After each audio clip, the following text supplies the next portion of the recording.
Hi, it's me, Tim.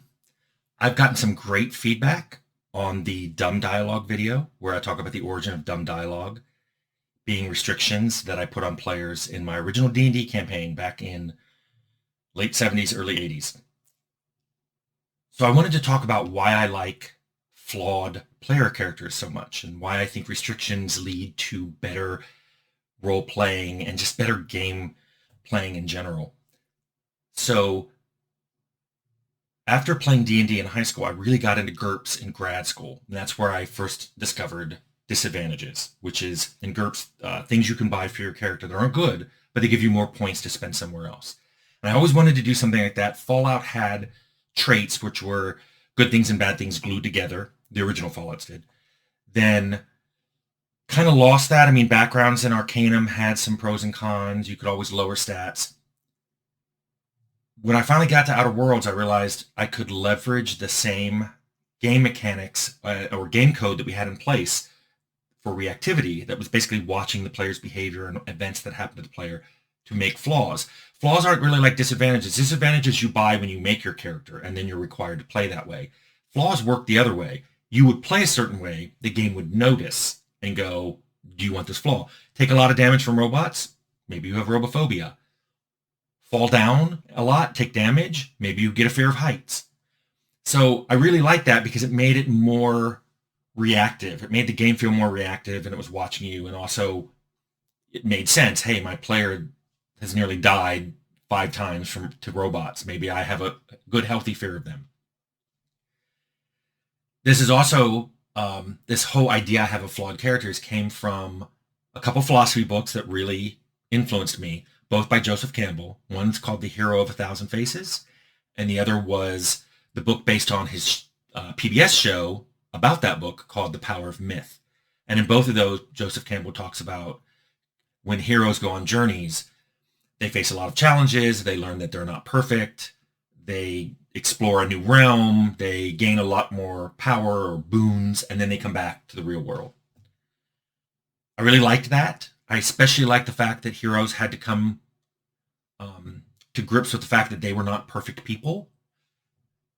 So that's what really originally attracted me to GURPS. And by the way, not only is it a whole other video about me talking about what philosophy books influenced me, it's a whole other video about the whole GURPS special Fallout thing. But what I wanted to talk about today were 2 stories I will always remember. This happened either right before or in the very early stages of making Fallout. I was trying to teach GURPS to people at Interplay. And there were 2 situations that happened with the same party. So it was Leonard Barsky and Chris Taylor and Scott Everts and Spencer Kipe. And they had made characters with GURPS. I don't really remember Leonard's and Chris's characters, what they had made. But the 2 important ones were Scotty wanted to make a really good fighter. So he wanted high health, high strength, high dex. So he sacrificed his intelligence, dropped it a bit. But what he really did was to give himself points was he said he was missing an arm. I remember he said, I'll just use a shield. Or I just won't use a shield. I'll just use a one-handed weapon and no shield. And he made himself an alcoholic, which meant during the day, he might start drinking. Spencer made himself a mage and just said, I'm going to take overweight. And he just took overweight, but he took it at its massively high level, like morbidly obese. And the disadvantage of that was, one of the disadvantages, was it slowed his movement rate a great deal. So they decided they're going to go to a dungeon below a wizard tower. You know, everybody was like, there's going to be lots of great loot. Yet, it's several days away, so they have to camp. The first night they're camping by a swamp. They decide not to go in, too dangerous. And they make a big bonfire. They're sitting around it talking. Nobody's on guard. Some swamp elemental fire-based comes out of the swamp to attack them. They quickly realize that they are way overmatched. So they make that decision that all parties do since time immemorial, and they run away. I point out that the elemental, it's pretty fast moving, and Spencer isn't. I ask them how far they run, and Chris Taylor, without missing a beat, says, we run until we can't hear Spencer screaming anymore. Spencer got eaten by that elemental. He rolls up a new character, Skinny Mage. Yeah, Skinny's a disadvantage. It gives him other things, like I think he lost a little strength. They reach the dungeon, or they reach the tower. The dungeon is accessible from a trapdoor that has, and then below it are metal rungs set into a wall. They're going down it. They get there early in the morning, so they're all ready. They've just woken up. They have all their mana, all their abilities, all their items.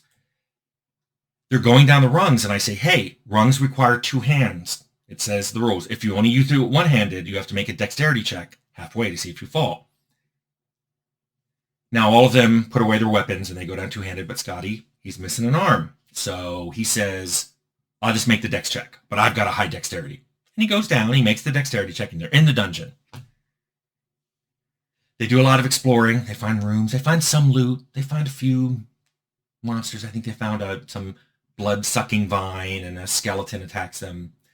They see someone sleeping on a bench, and they just sneak by him. They don't want to touch that person. They finally come to a room, and there's an enormous chasm. It's so deep, they can't see how deep it is. Their torches don't even show anything past 30 feet. It's deep.